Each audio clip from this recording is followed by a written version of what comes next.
Selamat datang di Cara Terunik Channel. Kali ini kita akan membahas mengenai teori keperawatan yang mendasari terapi komplementer ya. Terapi keperawatan komplementer ya. Nah, sebelum kita bahas mengenai teori keperawatan yang mendasari keperawatan komplementer, nah kita akan bahas dulu ya terkait dengan teori keperawatan secara singkat ya. Nah, kalau mengenai tentang apa itu terapi komplementer, mungkin kalian bisa tonton video konsep dasar keperawatan komplementer. Itu kalian bisa klik nanti di pojok kanan atas ya, nanti saya akan selipkan videonya. Dan kali ini kita akan bahas mengenai teori keperawatan yang mendasarinya ya. Kalau mengenai pengertian itu ada di video yang membahas mengenai konsep dasar keperawatan komplementer. Nah, jadi seperti itu ya. Jadi kita lanjut ke pendahuluan ya. Bahwa terapi komplementer itu menjadi perhatian dunia ya. Dan artinya memang sekarang seseorang sudah mulai memahami bahwa terapi konvensional itu ada sebuah side effect-nya ya. Dan hanya memandang manusia sebagai tubuh fisik saja. Jadi mereka mencari-cari kira-kira apa paradigma baru dalam pengobatan. Nah, inilah yang disebut dengan terapi komplementer, tambahan dari terapi-terapi medis konvensional yang sudah ada selama ini ya. Tapi bukan berarti terapi komplementer ini nggak berbasis ilmiah ya. Tapi terapi komplementer yang diakui secara dunia yang dijalankan adalah terapi-terapi yang berbasis ilmiah juga ya. Apalagi sekarang teori fisika itu sudah mengarah ke teori fisika sampai level kuantum ya, sehingga bisa menjelaskan sampai ke level energi apa yang terjadi dalam tubuh manusia. Jadi dia mulai mengklaim bahwa tubuh manusia itu tidak hanya fisik, tapi dimensi-dimensi yang lain juga perlu diperhatikan. Nah, kemudian perawat juga sekarang mengambil peran dalam terapi komplementer, sehingga kalau kita baca-baca teori-teori yang mendasari dari grand theory, middle ring sampai teori yang aplikatif, nah itu dibahas bahwa cocok ya terapi komplementer ini dengan keperawatan gitu ya, karena emang mereka itu secara abstrak teori-teori keperawatan itu kita memang memahami manusia tidak sekedar utuh fisiknya saja, tapi sampai ke level energi, kemudian meningkatkan kesadaran spiritualnya ya. Jadi banyak hal yang ternyata kompem dengan teori komplementer, tujuannya, paradigmanya ya dalam memberikan terapi komplementer, sehingga cocok sekali bahwa keperawatanlah yang harusnya menerapkan terapi komplementer ini ya. Dan beberapa organisasi yang berkaitan dengan terapi komplementer juga ada ya, seperti American Holistic Nursing Association ya, itu juga karena emang perawat itu bersifat holistik ya dalam menerjemahkan atau dalam menilai sebuah pasien atau memberikan treatment kepada pasien. Kita memandang manusia itu secara holistik, tidak hanya fisik tapi psikologi, sosial, spiritual ya. Jadi komplit semuanya ya. Kita akui manusia itu nggak fisik saja, sehingga cara kita memperlakukan pasien berbeda dengan cara-cara yang hanya memandang manusia sebagai objek atau fisik saja ya.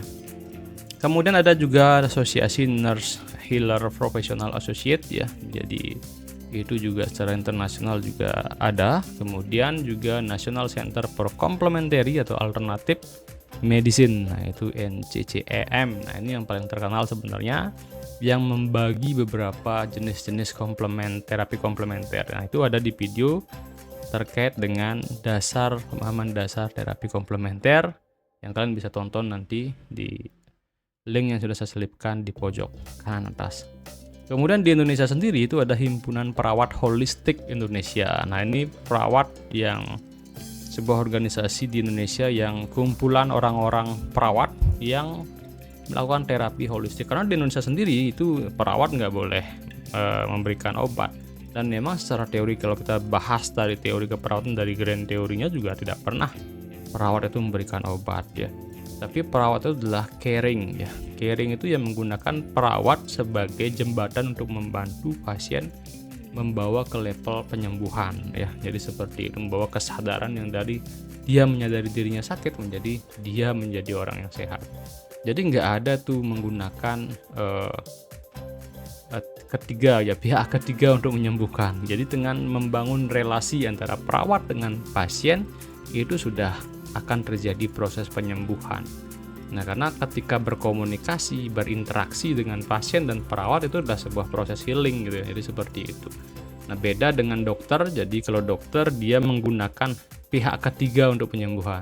Dokter hanya menganalisis dan mendiagnosa, pihak ketiganya adalah obat kimia untuk menyembuhkan dan teknik-teknik lain, teknik medis lain. Apakah menggunakan terapi yang alat-alat medis modern, nah itu sebagai terapinya. Kalau perawat tidak, jadi dia sendiri sebagai obat untuk pasien. Makanya dari cara ngomong, cara penampilan, kemudian cara kita berkomunikasi terapeutik kepada pasien itu sudah menjadi sebuah model penyembuhan gitu ya. Makanya perawat harus sehat dan harus punya paradigma holistik sebelum dia. Makanya dalam beberapa teori juga dikatakan bahwa perawat tuh harus lebih dalam memahami pasiennya gitu. Tidak hanya sekedar memahami secara fisik, tapi lebih dalam disuruh memahami pasien gitu. Makanya pengkajiannya pun holistik banget ya kalau perawat. Nah itu ya pendahuluan pandangan mengenai teori keperawatan yang nanti arahnya ke terapi komplementer. Kemudian ini adalah beberapa yang mungkin kalian sudah pernah pelajari ya pastinya ya, itu terkait dengan level of nursing teori ya. Jadi di dalam teori keperawatan tuh kalau kalian belajar teori keperawatan pasti yang pertama diajarin tentang paradigma atau nursing meta paradigma yang ada 4, manusia, perawat, lingkungan, sehat, jadi seperti itu ya. Nanti kita akan bahas. Kemudian ada grand teori ya, kemudian ada middle rank teori dan practice level teori. Nah, ini semakin ke atas ya, semakin ke atas tuh semakin abstrak ya. Jadi sangat luas ya bahasanya. Semakin ke bawah semakin spesifik ya, sampai bisa diaplikasikan. Nah, ini namanya juga teori ya. Jadi dari yang abstrak kita terjemahkan nanti sebagai aplikasinya. Nah, kita akan berbicara di level grand teori mungkin ya, dari beberapa contoh teori yang saya kasih di sini. Saya contoh di sini adalah level di grand teori. Emang ini yang mendasari gimana sih teori keperawatan itu match dengan terapi komplementer ya.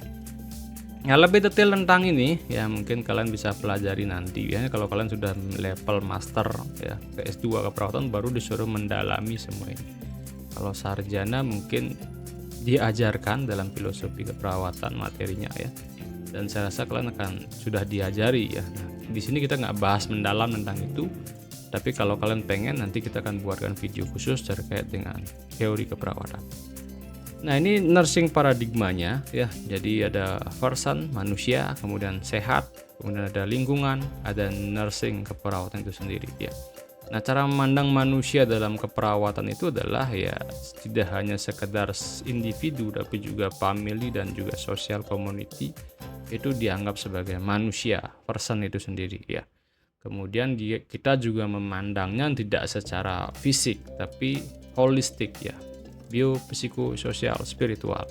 Kemudian di kesehatan ya, the holistic level of wellness, that person experience. Jadi kesehatan itu sebuah bukan posisi yang setelah posisi yang dinamis ya, bahwa seseorang yang sehat bisa sakit, yang sakit juga bisa sehat. Jadi sebuah rentang, bukan suatu keadaan yang monoton di sana saja. Jadi tidak seperti kalau gini ya, kalau koin, dalam koin ada sisi dua koin, ada kalau kita melihat koin kan ada dua sisi ya, sisi depan dan sisi belakang. Jadi kesehatan itu bukan berarti tidak sakit gitu ya. Kemudian sakit itu berarti bukan tidak sehat. Jadi bukan dua hal yang berlawanan, tapi adalah sebuah hal yang dinamis gitu ya. Nah, itu konsepnya dalam memandang kesehatan di keperawatan. Tidak suatu hal yang mutlak. Orang bisa sehat dan sebenarnya di baliknya ada hal yang memicu bisa terjadi penyakit. Orang bisa terlihat sakit, kemudian dia juga bisa terjadi beberapa momen-momen tertentu yang mengalami kesehatan di momen pengalaman sehat. Nah, itu jadi sebuah bukan hal yang bertentangan sehat dan sakit itu ya. Jadi sebuah rentang. Jadi bisa naik turun, bisa seperti gelombang naik turun. Jadi seperti itu ya. Itu paradigma dalam keperawatan memandang kesehatan. Kemudian lingkungan ya. Jadi lingkungan di sini tidak hanya lingkungan di luar tubuh, tapi juga di internal tubuh manusia ya. Karena kita memandang secara holistik di dalam lingkungan internal ya, bagaimana dimensi spiritual, dimensi pikiran, dimensi emosional, dimensi mental, dan dimensi fisik juga tubuh manusia itu. Itu lingkungan internal. Lingkungan eksternal ya bagaimana di kesehatan di rumah, kemudian lingkungan rumah, lingkungan mungkin bagaimana dia berinteraksi dengan lingkungan luar, baik dengan manusianya maupun lingkungan fisik di luar. Jadi seperti itu ya. Nah itu luas sekali konsep tentang lingkungan dalam paradigma keperawatan. Nah kemudian yang keempat itu bagaimana perawat itu sendiri kehadirannya dalam mengelola 3 dimensi ini, person, health, dan environment. Nah, perawatnya memberikan intervensi ya kepada manusia ya, yang kaitannya ada kaitan dengan kesehatan dan juga lingkungan ya. Kemudian dalam berinteraksi itu adalah namanya proses keperawatan ya. Jadi dalam proses kita berinteraksi dengan manusia atau pasien itu ada prosesnya, proses keperawatan. Itu 5 proses keperawatan dari pengkajian sampai evaluasi ya. Nah, kemudian di sini dirangkum dalam 4 ini masing-masing teori grand teori middle rank itu akan membahas keempat ini. Bagaimana pandangan mereka secara teorinya mereka memandang keempat ini. Jadi seperti itu. Nah, ini mendasari teori-teori keperawatan munculnya teori keperawatan ya. Kemudian teori keperawatan yang mendasari komplementer saya ambil 4 ya, karena ini paling tepat gitu ya. Dan paling tepat yang mengarah ke terapi komplementer ini ya, ini dasarnya 4 ini ya. Yang pertama itu adalah teorinya Roger yang memandang bahwa unitary human being ya. Jadi manusia itu adalah suatu keseluruhan yang utuh ya, tidak terpecah belah. Jadi kalau di spesialisasi ada penyakit jantung, spesialis jantung, paru, ini jadi dipecah-pecah. Keperawatan itu memandang manusia itu utuh semuanya. Jantung bisa berpengaruh ke fisik organ-organ yang lain, tapi juga dengan psikologisnya, dengan spiritual, dan itu juga utuh ya. Jadi nggak ada penyakit yang terjadi karena bagian tertentu saja yang bermasalah, tetapi seluruh dimensi itu sebenarnya dia lagi bermasalah, sehingga perlu diperbaiki semuanya. Nah itu kita akan bahas satu persatu dari teori Roger. Kemudian yang kedua Margaret Newman yang bahwa kesehatan adalah expanding consciousness. Jadi sehat itu adalah meningkatkan level kesadarannya gitu ya. Meningkatkan level kesadarannya. Jadi posisi sakit orang itu bukan karena dia mengalami sebuah sisi yang tidak mungkin berubah gitu ya, tapi dia bisa berubah dengan meningkatkan kesadarannya gitu. Jadi kesehatan tuh kaitannya dengan kesadaran manusia gitu intinya Margaret Newman. Dan Margaret Newman ini sebenarnya terinspirasi dari teorinya Roger terkait dengan unitary human being ya. Kemudian sebelum 2 ini sebenarnya yang paling pertama kali muncul adalah teorinya Florence Nightingale. Makanya Florence Nightingale itu sebagai founder keperawatan ya. Jadi dia menjadi cikal bakal awal pendirian keperawatan ya, ini Florence Nightingale. Dia memandang bahwa untuk menyembuhkan itu tidak hanya harus dokter, tapi juga harus ada orang.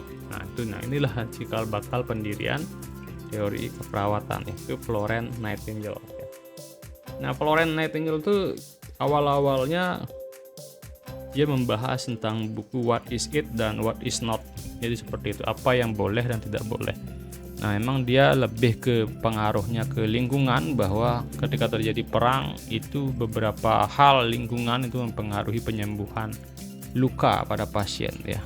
Nah itu sebenarnya lebih ke awal-awal arahnya ke bakteri gitu ya, penyembuhan penyakit yang kaitan dengan bakteri. Nah, kemudian berkembang, akhirnya dia menyadari bahwa lebih dalam dari sebuah fisik itu lingkungan itu luas sekali gitu ya. Itu Florence Nightingale, nanti kita bahas juga. Kemudian Jane Watson ya. Jane Watson juga tentang human caring ya. Human caring bahwa interaksi antara manusia dengan pasien itu mempengaruhi penyembuhan pasien. Cara kita berperilaku, cara kita komunikasi, berinteraksi ya, interpersonal, itu akan mempengaruhi penyembuhan pasien. Sehingga ini mendasari juga teori-teori bahwa terapi energi, terapi sentuhan ya, terapi massage kan menggunakan tangan kita juga untuk menyentuh pasien. Itu bisa menjadi sebuah terapi komplementer yang kaitannya dengan 4 teori ini ya. Baik, kita bahas satu per satu ya dari teori keperawatan yang mendasari terapi komplementer. Nah, yang pertama adalah teori keperawatan Florence Nightingale tentang environmental atau tentang lingkungan ya. Nah, di sini disebutkan bahwa perawat harus menggunakan hati, pikiran, dan tangannya untuk membuat ya lingkungan menjadi lingkungan yang penuh penyembuhan atau create healing environment ya. Jadi harus menjadikan lingkungan itu menjadi lingkungan yang menyembuhkan bagi pasien. Coba bayangkan, menggunakan pikiran, menggunakan hati, menggunakan tangan untuk membuat suasana lingkungan itu menjadi suasana lingkungan yang penuh penyembuhan. Nah, sama seperti kalau kita healing ke hutan itu kan, seolah melihat hijaunya rumputan, hijaunya pohon-pohon, teduhnya di bawah pohon. Itu kan seperti belayan kasih pohon atau mungkin alam semesta kepada kita. Nah, perawat harus bisa seperti itu maksudnya ya. Kalau di teorinya menurut Florence Nightingale ini. Sehingga care for patient body, mind, and spirit, sehingga bisa menyembuhkan tubuhnya, pikirannya, dan juga jiwa. Jadi kalau orang sakit pasti badinya bermasalah, tubuhnya bermasalah, pikirannya kacau ya, dan juga jiwanya kering gitu ya. Jadi seperti orang kehausan berada di jalan gurun, kemudian dia perlu air. Nah, perawat harus memberikannya. Nah, kehadirannya itu harus menjadi healing environment. Makanya nggak boleh perawat marah-marah sama pasien. Ketika pasien marah-marah, kita nggak boleh ikut marah. Karena kita harus meng-create itu, meng-create lingkungan yang penuh penyembuhan. Bukan malah membuat udah pasiennya stres kok perawatnya ikut stres sehingga terjadi proses healing. Nah, healing itu yang seperti itu. Makanya sama seperti kalau kita berlibur ke hotel bintang 5 disapa dengan baik. Nah, perawat harus bisa seperti itu gitu ya. Jadi menyenangkan pasien dan membuat lingkungan pasien itu menjadi nyaman dan benar-benar membuat secara body, mind, dan spirit pasien tuh menjadi pulih kembali gitu ya. Nah, makanya penting banget kehadiran perawat dalam proses keperawatan. Nggak bisa digantikan dengan robot, nggak bisa digantikan dengan obat karena kita nggak pernah memberikan obat kimia. Kehadiran kita itulah yang akan meng-create healing environment ini ya. Makanya perawat itu harus punya vibrasi yang bagus ya. Ini kaitannya dengan proses healing. Kalau perawat lagi marah-marahan sama keluarganya di rumah, itu harus dilepaskan tuh semua emosi-emosi, kemudian pendaman emosi dalam diri dalam perawat itu harus jauh-jauh dibuang ya, sebelum kita ketemu pasien gitu ya. Sehingga kita ketika ketemu pasien tuh benar natural sekali kita menjadi meneduhkan, tatapan kita meneduhkan, senyum kita meneduhkan pasien. Jadi seolah-olah kita tuh seperti cahaya dalam kegelapan gitu ya. Itu konsepnya Florence Nightingale ya. Ketika orang melihat cahaya dalam kegelapan, wah ini perawat ini gitu. Jadi melihat aja dah menyembuhkan dia. Nah, itu disebut dengan create healing environment ya dalam Florence Nightingale. Makanya perawat tuh harus benar-benar membangun budaya itu. Kita menjadi role model dalam sebuah healing ya. Jangan sampai perawatnya bermasalah duluan gitu loh. Kemudian dia ketemu pasien yang bermasalah.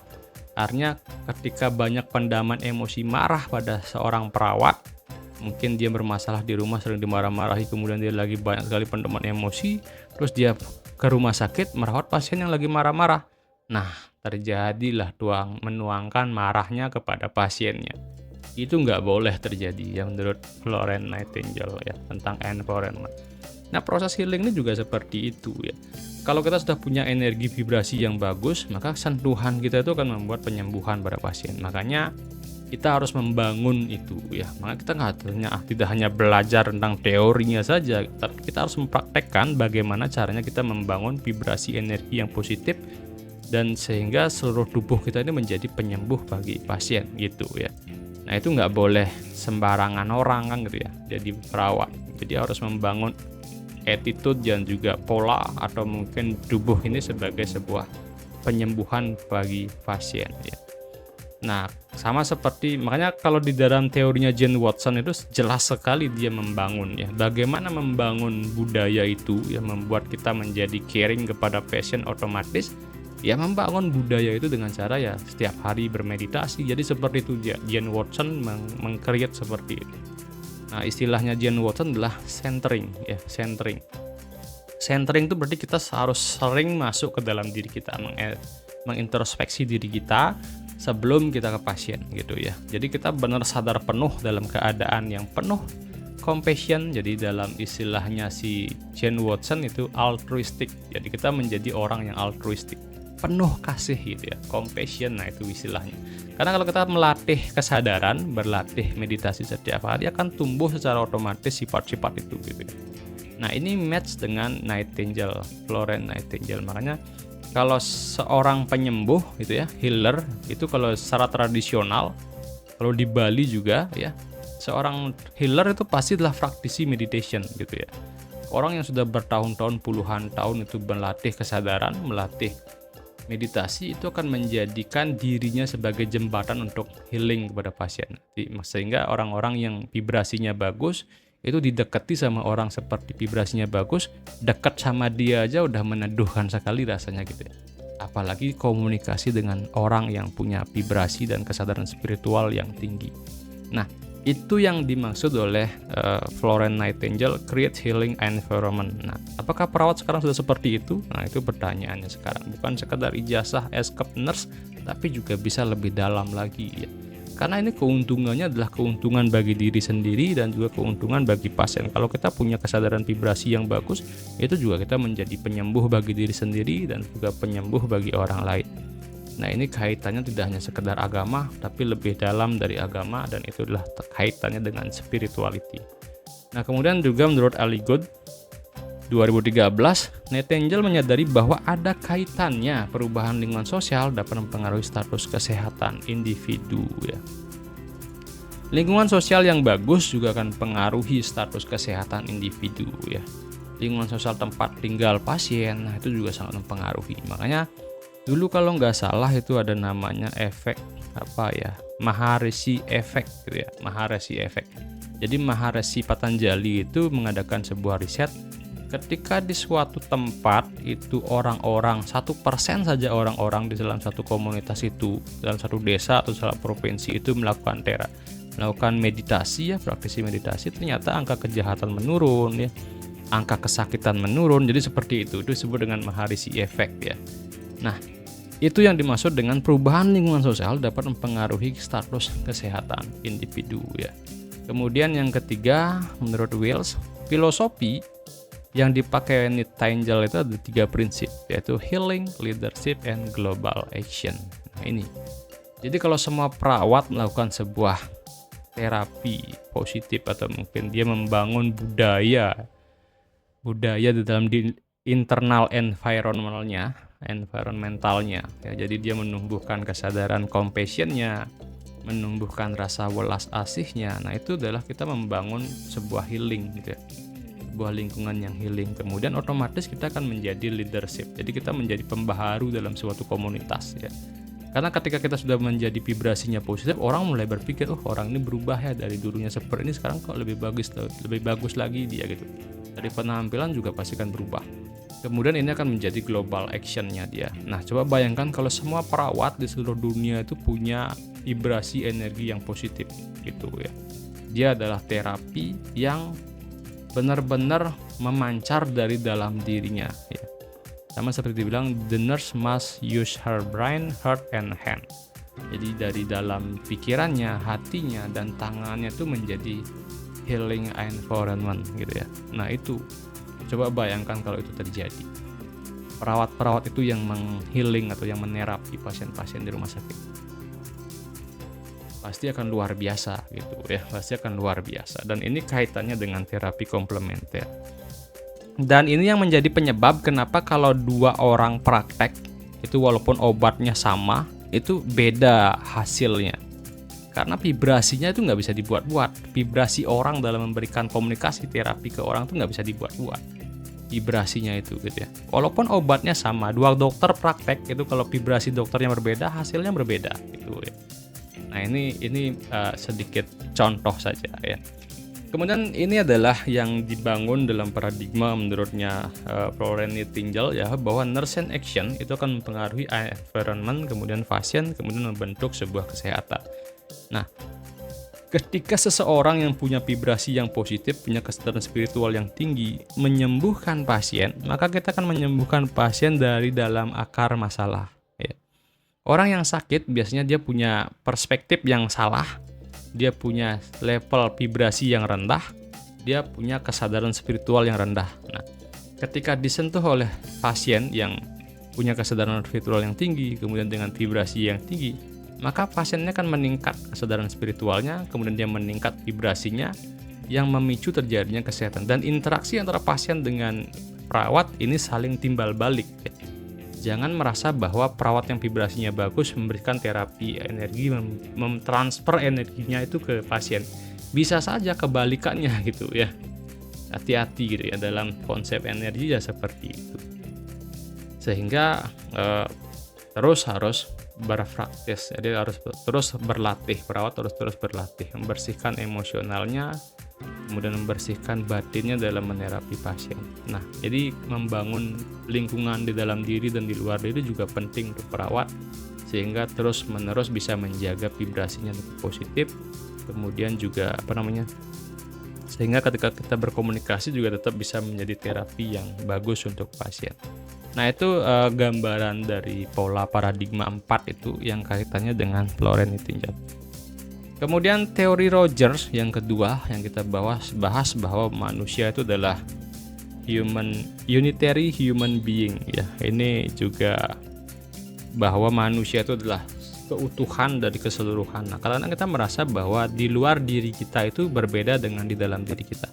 Padahal yang sebenarnya adalah kejadian di luar diri manusia itu adalah cerminan di dalam dirinya gitu ya. Jadi bukan sebaliknya, hal di luar yang mempengaruhi diri kita, tapi di dalam diri kita mempengaruhi realita di luar dari kita. Nah, itu maksudnya yang disebut dengan unitary human being. Satu kesatuan loh kita dengan alam semesta ini gitu ya. Jadi untuk merubah hal di luar diri itu nggak usah kita merubah hal di luar diri. Untuk merubah seseorang yang sakit, kita nggak harus merubah yang di luar dulu, tapi rubahlah di dalam diri manusia itu sendiri. Nah, kemudian ada 4 konsep dalam teori Roger. Ya, saya bahas yang kaitannya dengan terapi komplementer saja. Ya, yang kaitan yang lain-lain mungkin lebih detail harus dibahas ini satu jam mungkin tentang teori Roger. Nah, dalam konsepnya teori Roger yang kaitannya dengan komplementer itu memandang manusia itu sebagai sebuah energy field atau sebuah ruang energi gitu ya. Manusia itu adalah sebuah lingkup energi yang kaitannya di dalam diri dan di luar diri. Makanya dia bilang unitary human being. Namanya juga energi kan nggak ada batasan ruang dan waktu gitu ya. Kalau kita memandang manusia sebagai energy field, satu bidang energi, jadi nggak ada batasan ruang dan waktu gitu ya. Bidang energi ini merupakan suatu standar bahwa satuan dasar kehidupan dan non kehidupan seperti energi manusia dan energi lingkungan. Bangunan ini bersifat tak terbatas, terdiri dari makhluk hidup dan lingkungannya. Kedua komponen ini tidak dapat dikurangi, manusia juga tidak dapat dipisahkan dengan lingkungan. Nah, itu yang dimaksud konsepnya Rogers ya, terkait dengan unitary human being ya. Nah, teori inilah yang mendasari kenapa terapi energi dalam terapi komplementer itu menjadi penyembuh. Ini dasarnya, karena konsep memahami sebuah manusia itu hanya bukan manusia makhluk fisik saja yang punya tangan, punya organ-organ fisik, tapi manusia adalah satu kesatuan energi alam semesta gitu ya. Jadi ketika terjadi masalah sakit ya berarti ada masalah di dalam jalur energi di tubuh manusia gitu ya. Sehingga diberikanlah terapi bekam, kemudian diberikanlah terapi shiatsu, kemudian terapi akupuntur, akupressor di titik-titik kumpulan-kumpulan energi di dalam tubuh gitu ya. Jadi kalau dia sehat ya aliran energi semesta dalam dirinya itu mengalir deras gitu ya. Jadi nggak ada blocking di dalam proses aliran itu. Nah, konsep inilah yang match dengan terapi komplementer. Kemudian universe of open system. Jadi alam semesta itu adalah sebuah sistem yang terbuka. Bangunan energi bersifat tak terbatas, terbuka, menyatu antara satu dengan yang lain. Jadi karena Roger mengatakan bahwa satu kesatuan, maka tidak ada batasan ruang dan waktu gitu ya. Jadi energi dalam alam semesta itu masuk ke dalam tubuh manusia, menghealing, sama seperti ketika kita menghirup oksigen ya. Memasukkan oksigen, kemudian mengeluarkan CO2, ada interaksi. tidak hanya fisik bentuk materi molekul oksigen dan CO2, tapi juga interaksi energi keluar masuk ke dalam tubuh. Nah, itu disebut dengan universe as sistem terbuka ya. Kemudian ada pola, ada sifat pola ya, pattern. Sifat pola berubah secara kontinu dan inovatif, unik dan menyatu dengan bangunan lingkungannya sendiri. Pola yang konstan dan tidak berubah bisa menjadi suatu indikasi sakit atau penyakit. Jadi pola-pola sakit, pola-pola sehat itu bisa dibangun dan dibentuk, dan itu membentuk pola-pola juga gitu ya. Orang sakit bukan hanya dari satu, misalnya gini, besok langsung sakit gitu ya. Kemarin dia melakukan sesuatu langsung sakit besoknya. Enggak seperti itu. Ini membentuk pola perilaku yang akhirnya polanya ini membentuk penyakit A gitu. Misalnya dia dari kecil suka marah-marah, nyimpan kesedihan, marah-marah disimpan dari kecil gitu ya sifatnya, kemudian dia akhirnya menjadi tipe orang yang tidak bisa menerima kenyataan. Nah, itu akan membentuk pola itu, pola perilaku itu akan membentuk suatu penyakit gitu ya. Sehingga ketika pengen merubah dia menjadi sehat, pola-pola itu harus diruntuhkan dan dibangun pola-pola baru. Jadi gitu maksudnya teori Rogers ini. Jadi ketika kita pengen merubah pattern itu ya kita harus tahu pattern awal seperti apa terbentuk dan pola seperti apa yang ingin kita rubah dalam pasien tersebut ya. Kemudian pandimensionality, jadi 4 kedimension. Jadi manusia itu adalah sebuah dimensi yang saling keterkaitan gitu ya. Manusia yang utuh merupakan 4 sumber dimensi energi yang diidentifikasi oleh pola dan manifestasi karakteristik spesifik yang menunjukkan kesatuan dan dapat ditinjau berdasarkan bagian pembentukannya. 4 kedimensian ini didefinisikan sebagai domain non-linear tanpa atribut dan mengenai ruang tanpa batas ya. Jadi banyak sekali sebenarnya dimensi-dimensi dalam tubuh manusia ya. Bahkan di dalam Hindu sendiri itu disebut dengan Panca Maya Kosha ya, 5 lapisan tubuh, lapisan energi, lapisan tubuh fisik, ada Maya Kosha ya, jadi lapisan mental, jadi lapisan pikiran, jadi banyak dimensinya itu. Tapi bukan berarti dimensi berbeda itu adalah bukan hal yang terpisah. Itu adalah satu kesatuan yang tidak ada batas ruang dan waktu. Jadi sangat-sangat abstrak ya teorinya Roger. Tapi ini bisa menjadi sebuah dasar kenapa orang diberikan terapi energi Reiki gitu ya. Kenapa hanya dengan sentuhan aja orang bisa sembuh kan gitu ya. Nah, ini konsep inilah yang mendasari gitu ya. Pemahaman tentang manusia yang memandang manusia tidak hanya fisik, ini mendasari teori perawatan komplementer. Nah, itu teorinya Roger ya. Kemudian teori Roger dalam terapi komplementer ini memandang manusia sebagai sistem terbuka kompleks, mempunyai berbagai dimensi dan energi. Teori dapat mengembangkan pengobatan tradisional menggunakan energi, misalnya Tai Chi, Qigong, Reiki, dan yang lain-lain. Kemudian Margaret Newman, teori Health as Expanding Consciousness. Jadi kesehatan adalah meningkatkan kesadaran, consciousness. Jadi dalam bahasa Inggris itu ada awareness, ada consciousness. Awareness dan consciousness itu 2 istilah yang berbeda. Nah, menurut Newman teori ya, jadi menurut si Newman ya, no matter how terrible a person's situation, the person can be tuned into their own self-consciousness and become one with self and himself and find the greater meaning ya. Apapun situasi yang terjadi dalam tubuh manusia ya, itu sebenarnya dasarnya adalah kesadaran gitu ya. Kaitannya dengan kesadaran kita terhadap diri kita, dan kita akan mencari bagaimana kaitan pengalaman hidup itu dengan kejadian di dalam diri kita gitu ya. Jadi kesadaran consciousness ini disebut sebagai information capacity of the system ya. Jadi sebuah kapasitas informasi dalam sebuah sistem. Kemudian interconnectedness of all is living organism ya. Jadi kita kadang-kadang kalau orang yang belum tumbuh kesadarannya, kita merasa tidak terkoneksi dengan semuanya. Tapi kalau kita sudah tumbuh kesadarannya, maka kita akan merasakan bahwa ternyata kita terkoneksi dengan semua, gitu maksudnya ya. Kemudian sehat dan sakit itu adalah sebuah kesatuan proses ya. Nah, seperti di awal saya katakan bahwa sehat sakit itu bukan dua sisi yang berbeda ya.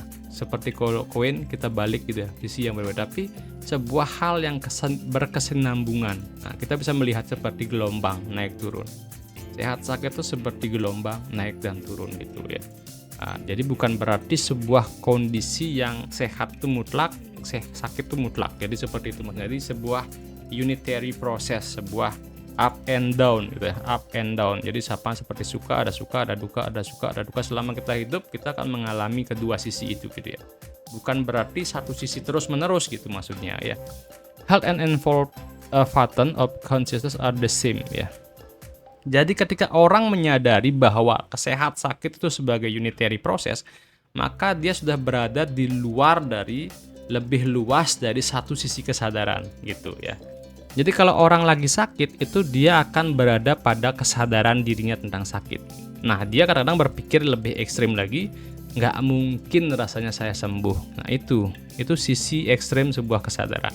Kemudian ketika dia sehat, dia merasa nggak mungkin kayaknya aku sakit. Saya udah mengadakan pola makan bagus, sudah sering nge-gym, sudah sering olahraga. Nah, tapi jika sudah sudah expand consciousnya, ketika kesadarannya sudah meningkat, maka dia akan mengalami sehat sakit itu sebagai sebuah hal yang sebuah pola gitu, sebuah pola yang sudah biasa gitu, sehingga dia bisa menerima ya. Ketika dia sakit sama penerimaannya ketika dia sakit. Nah, gitu maksud. Health and involved pattern of conscious are the same. Jadi ketika orang sudah berada pada kesadaran tinggi, mau dia sakit, mau dia sehat, dia tetap enjoy, dia tetap bisa menikmati hidupnya gitu. Nah, ini sama seperti orang yang sering berlatih meditasi, ya sering berlatih meditasi berpuluh-puluh tahun, ketika dia mengalami masalah, dia tetap bahagia dan damai di dalam dirinya gitu ya. Walaupun masalahnya bagi orang yang kesadarannya rendah itu udah masalah yang berat sekali gitu. Bagi orang sudah berlatih kesadaran dan meningkat kesadaran spiritualnya, itu adalah hal yang biasa dalam hidup ini gitu. Itu adalah hal gelombang naik turunnya kehidupan, dan itu biasa dalam hidup gitu ya. Dan itu karena dia sudah melihat polanya yang jauh lebih luas lagi gitu ya. Nah, ini yang diinginkan oleh Margaret Newman. Perawat tuh harus bisa membuat pasien tuh seperti itu gitu ya. Perawat tuh harus bisa membuat kesadaran pasien itu harus seperti itu gitu ya. Meningkatkan kesadaran pasien itu harus seperti itu. Jadi bukan sekedar edukasi aja kan gitu ya. Nah, makanya perawat juga harus mengalami ini dulu gitu ya. Mengalami expanding consciousness ini dulu gitu ya. Baru bisa mengajak orang lain untuk bisa merasakan expanding consciousness ini. Nah, caranya salah satunya adalah dengan melatih kesadaran. Makanya di dalam sekarang banyak sekali penelitian terkait dengan meditation mindfulness dan kaitannya dengan kesehatan fisik, kaitannya dengan happiness, kedamaian gitu ya. Kenapa orang bisa happy, makanya ada orang paling bahagia di dunia, itu karena kesadarannya meningkat jauh. Melampaui ruang dan waktu, melampaui tubuh fisiknya, melampaui ya dia mulai merasakan bahwa ternyata kita terkoneksi semua. Dan segala sesuatu yang terjadi di dalam dunia ini ya kaitannya juga cerminan di dalam diri kita. Nah, inilah yang diinginkan oleh Margaret Newman. Seorang perawat tuh harus seperti itu. Kalau kita pengen mengajak pasien kita untuk meningkatkan kesadaran spiritualnya, sedangkan perawatnya sendiri belum mengalaminya, gimana kita bisa menceritakan atau kita mengajak gitu ya. Sama seperti orang yang lagi bermasalah pengen mengajak orang itu keluar dari masalah. Yang ada ya curhat gitu ya. Yang ada curhat aja gitu. Saling bukannya menterapi, bukannya menciptakan create the healing environment, malah membuat sebuah pertukaran energi negatif gitu antar dua sisi perawat pasien. Makanya ini penting sekali dan ini kaitannya dengan terapi komplementer. Makanya kalau di Bali seorang terapi tradisional Bali ya, itu dia harus punya energi yang tinggi dulu baru berani mengobati orang ya. Dia harus berlatih meditasi, dia harus bisa menghilangkan rasa takutnya, makanya disuruh meditasi 12 jam 12 malam di kuburan. Nah, itu tujuannya untuk dia mengenal rasa takutnya, dia bisa nggak mengelola rasa takut atau bisa mengenali rasa takut dan dia tidak terpengaruh oleh gelombang rasa takut itu, sehingga muncullah kesadaran spiritualnya tinggi ya. Energinya tinggi dan dia bisa mengolah energinya dan dia bisa mentransfer energi ke orang lain. Itu dulu baru dia bisa boleh sebagai healer ya. Kalau di Bali ya, itu loh tradisional healing di Bali ya. Kalau nggak punya energi setinggi itu ya nggak boleh menterapi orang, malah kita bisa sakit nanti gitu ya. Nah itu konsepnya. Nah Margaret Newman pengennya seperti itu juga perawat-perawat di seluruh dunia gitu ya. Jadi dia memandang bahwa kesehatan tuh kaitannya dengan kesadaran loh, dengan kesadaran. Bukan tentang sadar yang di UGD ya, yang kaitannya dengan dengan level kesadaran yang apa sih saya lupa ya. Jadi itu ya. Jadi lebih jauh lebih itu ya, lebih itu. Nah ini kaitan makanya istilahnya consciousness, beda dengan awareness ya, beda. Nah itu yang diinginkan oleh Margaret Newman. Nah, idenya di Margaret Newman mencetuskan teori ini juga terinspirasi oleh Martha Roger yang mengatakan bahwa unitary human being ya. Memang orang bisa menyadari unitary human being kalau kesadaran spiritualnya udah meningkat ya gitu ya. Nah, kalau kalian pengen belajar mengenai level kesadaran manusia itu kalian bisa baca bukunya siapa ya kalau salah itu bukunya David R. Hawkins ya. Dalam itu banyak sekali karya-karyanya David R. Hawkins yang membahas tentang kesadaran spiritual yang kaitannya dengan kesehatan, dan bukunya yang paling menarik itu judulnya Letting Go ya, Letting Go. Itu bagus sekali ya, kaitannya bahwa emosi negatif seperti kemarahan, kesedihan, kebencian itu akan menyebabkan sebuah masalah di dalam kehidupan kita ya, tidak hanya fisik tapi juga yang lain juga gitu ya. Nah itu kalian bisa baca di sana. Nah saya tertarik dengan Martha Roger konsepnya Margaret Newman ini ya, dan ini memang penting banget ya. Dan semua bila perlu sebenarnya bukan perawat aja ya, tapi juga coba bayangkan semua tenaga medis itu memahami semua teori-teori ini ya. Itu kaitannya sangat penting sekali ya. Karena selama ini manusia tuh dianggap objek ya, dianggap objek dalam rumah sakit untuk penyembuhan.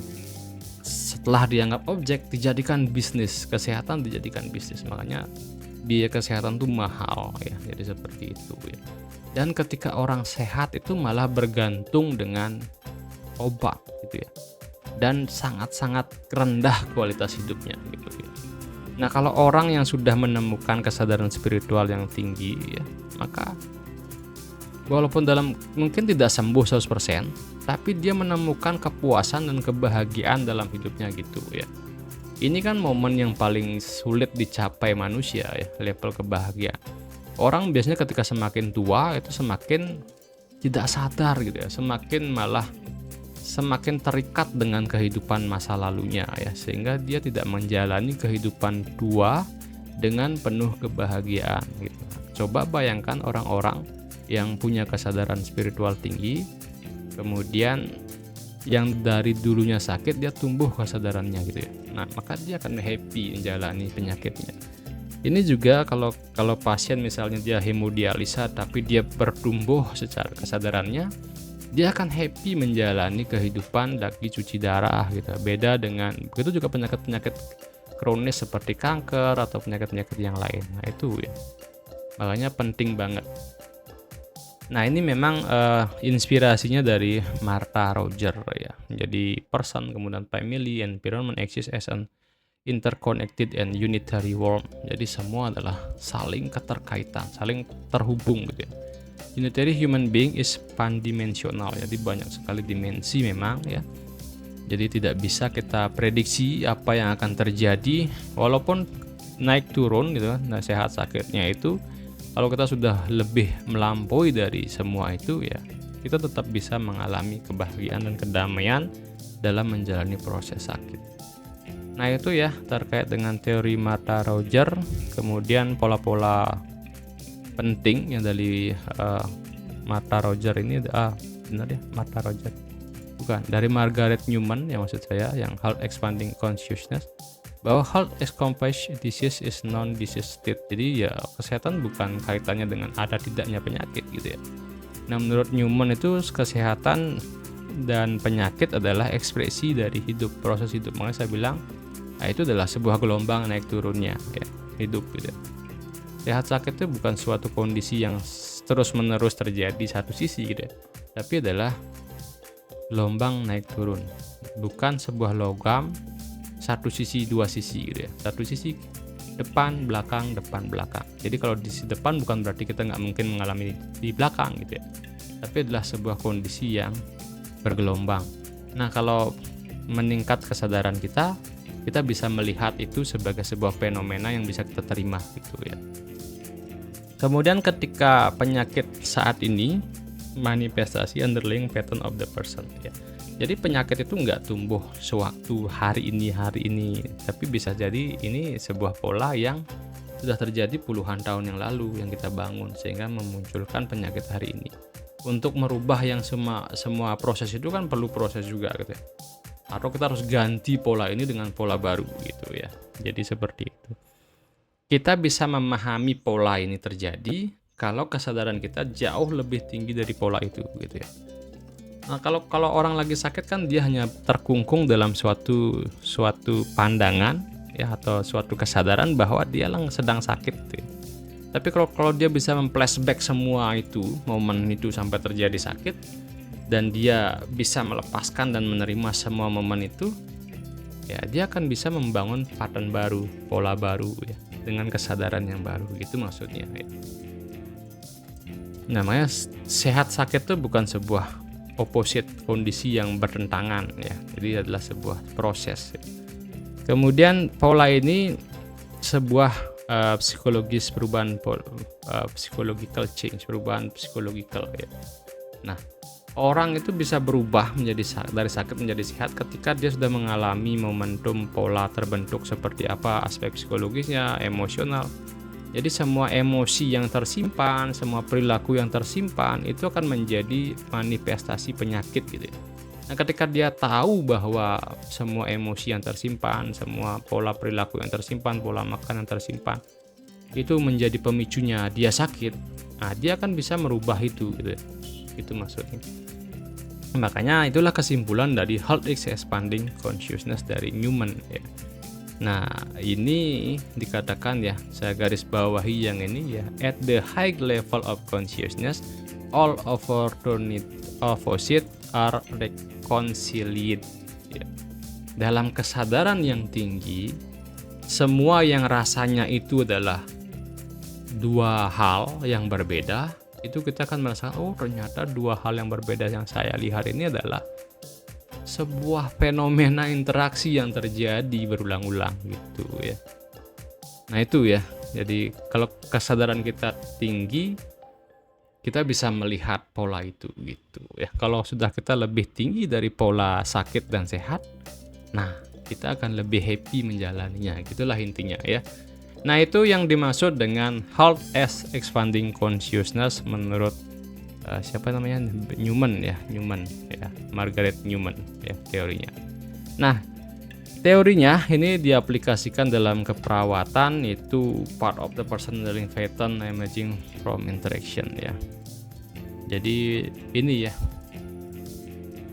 jadi kita harus membantu pasien untuk membangun ya, atau kita paham bahwa dia terkungkung dalam sebuah batasan-batasan. Nah, kita naikkan kesadarannya sehingga dia bisa melampaui batasan-batasan itu gitu ya. Kemudian kita juga harus melalui interaksi kita dengan pasien, kita harus membantu pasien kita untuk memahami pola-pola yang dia bentuk gitu ya, dari physical science, dari tanda-tanda fisik, kemudian dari tanda-tanda mental, emosi, ekspresi emosinya, dan sampai ke pandangan tentang spiritualnya gitu ya. Kemudian perawat harus memahami, ini yang saya bilang ya, yang tadi di awal, perawat harus memahami pasien tuh jauh lebih dalam gitu ya. Jadi for the pattern recognition and knowing the patient on the deep level ya. Nah, karena kita sudah memandang manusia secara holistik dan secara utuh ya, kita bisa memahami. Makanya kalau kita nggak sendiri membangun dulu kesadaran kita levelnya lebih tinggi, kita nggak mungkin bisa memahami orang lain lebih dalam gitu. Kalau kesadaran kita rendah, kita sulit memahami orang lain. Tapi kalau kesadaran kita tinggi, kita sangat mudah memahami orang lain bahkan lebih dalam lagi gitu ya. Nah, Nurse-client relationship often begin in the time disruption uncertainty ya. Ya, jadi memang dalam kita membina hubungan dengan pasien ya, itu adalah dimulai dari awal ketidakpastian, tidak bisa diprediksi, dan memang kita harus memahami kondisi pasien dalam saat itu ya. Kita nggak bisa juga ojog-ojog langsung intervensi, nggak bisa ya. Mungkin dari pertama kita membangun dulu hubungan saling percaya, jadi ada tahap-tahapan ya. Nggak bisa langsung kita merubah keyakinan yang dulu dia pahami dengan keyakinan yang kita sudah tahu dan kita paksakan ke orang, itu sulit ya. Jadi seperti itu. Kemudian dengan interaksi dengan pasien ya, jadi itu juga akan membantu pasien dalam merubah. Jadi kalau kita sudah membina, makanya ini penting banget ya. Jadi kita membangun dulu kesadaran itu lebih tinggi dari pasien, baru akan terbina interaksi yang positif antara pasien dan perawat. Nah, itu teorinya Margaret ya, Newman, yang sebenarnya abstrak sekali ya. Jadi kalau kita bahas kesadaran, apa sih itu kesadaran, bentuk fisik apa sih kesadaran, kan gitu ya, orang berpikir seperti itu. Dan ini tidak bisa dengan merubah dalam satu waktu gitu ya. Jadi perlu pengalaman yang lama dalam proses melatih ini gitu ya. Mungkin 3-2 tahun, mungkin setahun ya kalau kalian sering meditasi ya, kemudian kalian sering mengalami mindfulness dalam kehidupan sehari-hari gitu ya. Jadi melatih kesadaran diri dalam berinteraksi dengan orang, berinteraksi dengan siapapun, benda mati maupun benda hidup ya. Dan yang paling sederhana adalah mengamati pikiran ya gitu, mengamati pikiran kita, perasaan kita, kemudian itu emosional kita ya dalam keseharian kita. Kemudian kita duduk 20 menit dan kita melakukan centering ya, kita merasakan semua sensasi tubuh, dan kita bisa yang namanya juga kesadaran, melatih kesadaran. Jadi kita berinteraksi dengan sesuatu bukan karena memori yang tersimpan dalam pikiran, tapi kita emang sedang berinteraksi aja gitu ya, bukan kaitannya dengan memori yang tersimpan, sehingga tidak ada judgement, tidak ada penilaian dalam kita melihat, berinteraksi dengan orang gitu ya. Dan itu memang perlu waktu untuk proses itu. Kemudian Jane Watson ya, human caring ya. Teori Jane Watson terkait dengan human caring sebenarnya saya udah pernah buat videonya, kalian bisa baca lebih atau dengarkan lebih banyak nanti ya. Saya akan selipkan di pojok kanan atas, kalian bisa klik, atau mungkin di kolom deskripsi saya akan lebih detail ya. Kalian bisa dengarkan teorinya Jane Watson. Sama Jane Watson juga sama ya, jadi dia juga dari Martha Roger juga ya, dari human being sampai dia membuat human caring, teorinya human caring. Nah, di sini mungkin singkat saja, Jane Watson itu membahas tentang 10 faktor karakter ya. Jadi ketika orang sudah berlatih gitu ya, dan dia sudah terbentuk human caringnya, maka dia akan otomatis melakukan 10 faktor karakter ini. Salah satunya adalah yaitu altruism, kemudian compassion. Nah, itu salah satunya seperti itu ya. Jadi kita menjadi orang yang penuh cinta kasih ya, kemudian menjadi pribadi yang menciptakan lingkungan yang penuh penyembuhan gitu ya. Melalui apa? Nah, ini transpersonal caring relationship. Jadi dengan interaksi antara perawat dan pasien itu akan membangun.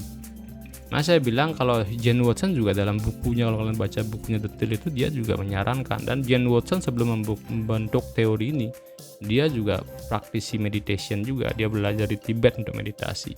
Dia mengalami momentum yang sangat memilukan dalam hidupnya. Meninggal suaminya karena penyakit kanker, kemudian dia mencari jawaban ya, atau dia akhirnya dia berlatih meditasi, kemudian menemukan bahwa ini harus kita lakukan dalam kita berinteraksi dengan orang, yang menjadikan lingkungan di dalam kita interaksi itu menjadi penuh penyembuhan bagi orang gitu ya. Kemudian ya ini ya disebut dengan caring occasion, caring moment ya. Jadi ketika kita berinteraksi itu adalah membangun caring occasion dan caring moment sama orang. Nah, ini yang sebenarnya jarang diketahui oleh perawat ya selama ini. Nah, karena selama ini konsepnya adalah saya kuliah, kemudian saya dapat gelar, dan saya bekerja di rumah sakit. Mereka nggak pernah berpikir bahwa belajar kesehatan itu adalah belajar tentang diri kita sendiri, belajar tentang diri kita sendiri, mempelajari tubuh kita sendiri. Nah, cuma pertanyaannya adalah apakah kamu akan menyadari dirimu hanya benda fisik aja kan gitu ya? Padahal kan enggak ya. Tubuh ini adalah sebuah tubuh fisik yang sangat kompleks sekali ya. Tidak hanya dari susunan kalau kita detail ya, kita bedah materi dari organ kita sampai ke level sel. Itu tidak hanya dari sel, jaringan, dan organ, sistem organ gitu. Malah lebih dalam dari itu sebenarnya kita gitu. Bukan fisik itu saja, tapi lebih jauh lebih dalam, bahwa kita juga adalah energi, bahwa kita juga punya mental, dimensi mental ya, dimensi spiritual yang sangat magis gitu ya. Sangat-sangat, kalau di Human Caring, Jane Watson mengatakan sebagai hal yang suci dibilang ya oleh Jane Watson ya. Jadi hal yang suci dalam tubuh kita itu adalah hal yang suci, dalam bukunya Jane Watson ya. Nah, Jane Watson ini banyak sekali ya, dan bahkan Jane Watson ini sendiri ya menyarankan terapi-terapi itu ya, terapi meditasi ya, yoga gitu ya, di dalam bukunya ya. Bahkan dia membuat institut sendiri untuk Jane Watson ini membangun human caring dengan cara-cara seperti itu. Dia punya panduan untuk membuat perawat menjadi human caring gitu. Dia punya panduan, sehingga ketika dia melaksanakan itu, maka otomatis 10 faktor karakter itu akan dilakukan oleh perawat ketika berinteraksi dengan pasien. Jadi seperti itu ya teori. Dia membuat institut seperti itu Jane Watson ya. Nah, itu yang diinginkan Jane Watson, kemudian juga pendiri founder keperawatan ya, dan itu kaitannya dengan komplementer terapi ya, komplementer terapi. Nah, jadi itu ya mungkin yang bisa saya bahas terkait dengan teori keperawatan yang kaitan mendasari terapi komplementer ya. Nah, untuk menjadi healer atau menjadi penyembuh, maka kalian harus menyembuhkan diri kalian. Itu kesimpulannya. Kedua, untuk menjadi healer atau menjadi perawat yang caring, kalian juga harus punya kesadaran yang tinggi, level kesadaran spiritual yang tinggi. Itu juga, ini bukan tentang agama, tapi lebih jauh, lebih dalam dari itu ya. Kemudian ya, sehingga kalian berinteraksi dengan penuh kesadaran, dengan energi vibrasi yang tinggi dalam memberikan terapi kepada pasien. Kalau sebagai terapi komplementer yang menggunakan diri kalian sebagai obat ya, hal itu mutlak diperlukan gitu ya. Hal itu mutlak dilatih di dalam diri kalian ya, sehingga kalian benar-benar sentuhan kalian menjadi penuh penyembuhan, komunikasi kalian menjadi penuh penyembuhan bagi pasien, dan kehadiran kalian di sisi pasien menjadi penyembuhan bagi pasien. Nah, itu yang ingin saya sampaikan dalam teori keperawatan yang mendasari terapi komplementer ini. Semoga bermanfaat ya. Silakan kalian komentar, mungkin silakan tanya di komentar, kolom komentar. Kemudian mungkin kalau ada saran, mungkin kita bahas video apa, bisa juga di kolom komentar kalian sampaikan ya. Saya ucapkan terima kasih sudah menonton video ini. Sampai berjumpa kembali di video selanjutnya. Jangan lupa like, kemudian komen, kemudian share video ini jika bermanfaat, dan klik tombol subscribe. Terima kasih.